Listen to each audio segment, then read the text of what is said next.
भगवान शिव के बारे में कहा जाता है कि वे त्रिलोक के आदि और अंत के स्वामी हैं, जिनकी शक्ति के आगे सारी सृष्टि नतमस्तक हो जाती है।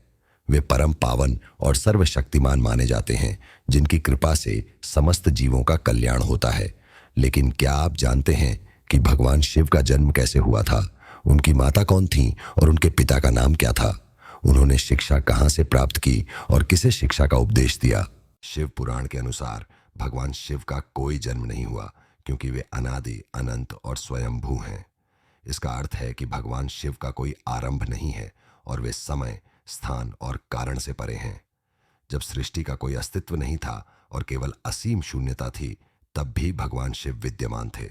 उन्हें परब्रह्म यानी उस अद्वितीय शक्ति के रूप में माना गया है, जिससे सृष्टि का निर्माण, पालन और संहार होता है।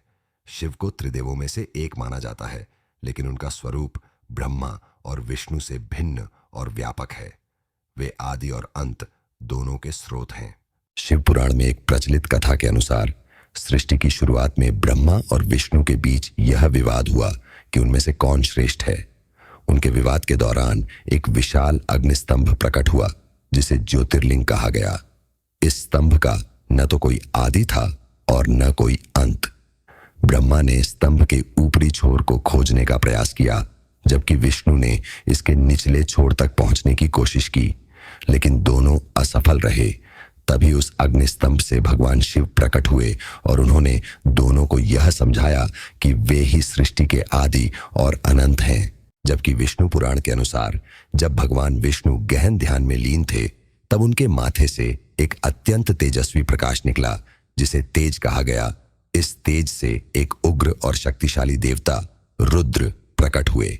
रुद्र को भगवान शिव का एक रूप माना जाता है, जो उनकी विनाशकारी और परिवर्तनकारी शक्तियों का प्रतीक है। रुद्र का उदय सृष्टि और विनाश के चक्र को दर्शाता है। जहां भगवान विष्णु संरक्षण करते हैं, वहीं रुद्र जीवन और मृत्यु के चक्र को बनाए रखते हैं, जिससे नवीनीकरण और विकास संभव होता है। भगवान शिव को भगवान विष्णु का अंश माना जाता है, जो उनके दिव्य सार और शक्तियों को साझा करते हैं। भगवान शिव का एकमात्र बाल रूप का वर्णन विष्णु पुराण में वर्णित शिव जन्म की कहानी है। इसमें कहा गया है कि ब्रह्मा जी को एक बच्चे की आवश्यकता थी। उसी के लिए उन्होंने तपस्या की और उनकी गोद में एक रोता हुआ बालक यानी शिव प्रकट हुए। जब ब्रह्मा ने बच्चे से उनके रोने का कारण पूछा, तो उन्होंने मासूमियत में कहा कि वह इसलिए रो रहे हैं क्योंकि उनका कोई नाम नहीं है। तब ब्रह्मा ने उनका नाम रुद्र रखा, जिसका अर्थ रोने वाला है।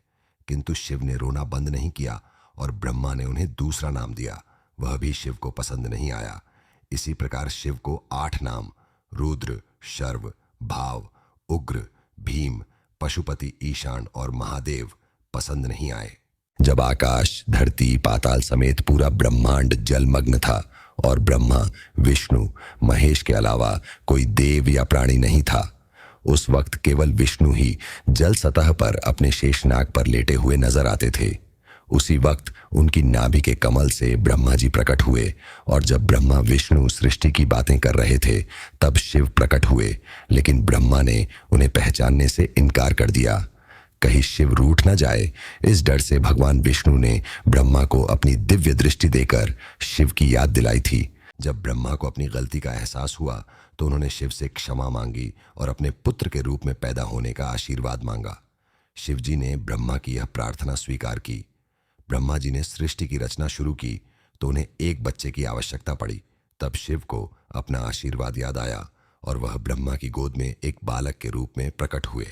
भगवान शिव के माता और पिता के बारे में कोई उल्लेख नहीं मिलता, क्योंकि वे स्वयंभू हैं। शिव का अस्तित्व स्वयं में अनूठा है। वे किसी से उत्पन्न नहीं हुए, बल्कि ब्रह्मांड की मूल चेतना से स्वयं प्रकट हुए हैं। ये उन्हें विशेष बनाता है, क्योंकि वे प्रकृति के नियमों से परे हैं। शिव को निराकार और साकार दोनों रूपों में पूजा जाता है।